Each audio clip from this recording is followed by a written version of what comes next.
Hello friends, welcome to our YouTube channel. अब तक आपने देखा कि संभव और शीतल को फंसाने के लिए जीविका वीरेन को गुनहगार मानने का और उसके खिलाफ होने का नाटक करती है, जिसमें संभव काफ़ी हद तक फंस गया होता है। अब आगे बीजी से दादाजी बोलते हैं, जो काम इंदर और मुझे करना था वो काम जीविका कर रही है और हमने वीरेन पे भरोसा नहीं किया।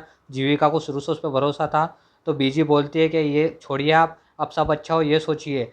इधर शीतल अपने भाई को फ़ोन करती है और बोलती है, मुझे संभव पे बिल्कुल भरोसा नहीं है। उसका भाई बोलता है, मुझे भी उस पर भरोसा नहीं है, वो धोखा दे सकता है। इधर जीविका सोचती है कि मेरे मुताबिक अगर सब कुछ हुआ तो वीरेन जी जल्द छूट जाएंगे। इधर वीरेन सोचता है कि इतना मुश्किल काम करे जीविका, सब आसानी से कर ले। इधर विराट मानवी भी चिंता करते हैं कि बहुत मुश्किल प्लान है, सक्सेस होगा कि नहीं होगा। इधर शीतल को अनजान नंबर से विराट मैसेज करता है कि संभव का धोखा देखना है तो मंदिर आ जाओ। फिर ये तीनों चिंता कर रहे होते हैं कि पता नहीं है दोनों आएंगे कि नहीं। फिर जीविका संभव को कॉल करती है और बोलती है कि मुझसे आखिरी बार मिल लीजिए, मैं सुसाइड कर रही हूँ, पहाड़ी पर आ जाइए। और संभव चिंता कर रहा होता है कि ये पता नहीं सुसाइड करने लगे तो मेरे लिए परेशानी हो जाएगी। जीविका विराट मानवी को विश्वास रहता है कि दोनों जरूर आएंगे। इतने में संभव की गाड़ी आ जाती है और उसको देख के जीविका भागने लगती है और संभव रोकता है, रुक जाओ जीविका जी।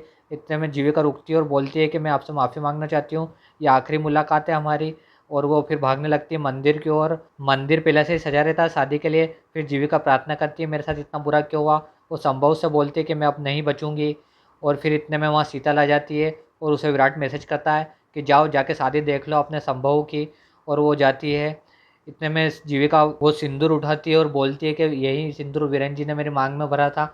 शीतल देखती है, वो चिल्लाती है और वो सिंदूर फेंक देती है। और वो संभव में भड़क जाती है, क्या कर रहा हो तुम, मुझे पता था तुम मुझे धोखा दे रहा हो, देखो तुम्हारा धोखा पकड़ा गया, तुम इससे शादी कर रहा हो, तुमने पहला मुझे यूज़ करा और अब इसके साथ ये आ गए हो, मेरा तुम्हारे से काम निकल गया। तो संभव उसे रोकता है। तो बोलती है कि तुम किसी के सगे नहीं हो, मैं तुमसे नफरत करती हूँ, तुम अपनी पत्नी के भी नहीं हुए और आज मैं सब सच जीविका को बता दूंगी। तो वो संभव से रोकता है। तो वो आग उठा लेती है और वो बोलती है कि हम एक मीटिंग में मिले थे जहाँ मुझे इससे प्यार हो गया था और बीच में काटा थी इसकी बीवी रिया, जिसको हमने रास्ते से हटाने के लिए इसने मर्डर प्लान किया, मैंने इसका साथ दिया और हमने वीरेन को फंसाया। जो हम पहली बार उसकी गाड़ी से टकराई थी और उसने वीरेन को घर बुलाया था, ये सब हमारी प्लानिंग थी, हमारे बीच कुछ नहीं हुआ था और वीरेन बेकसूर हुए, इसने वीरेन को फंसाया। वहाँ पहले से जहाँ मैं कूदी थी इनने नीचे मंच बिछा रखा था जहाँ मैं बच गई थी। और ये इधर अपनी रिया को गला घोट के मारने में, उसकी लाश ठिकाने में लगाने में लगा हुआ था। फिर इसने इसका कपड़े बदल के रिया के मुझसे एक्सचेंज करके उसे खाई में फेंक दिया। फिर पुलिस को रिपोर्ट लिखवा दी और मैं फिर अंडरग्राउंड हो गई। इतने में संभव उससे आग छुड़ा लेता है, उसे चाटा मारने लगता है, जहाँ जीविका उसे रोक लेती है।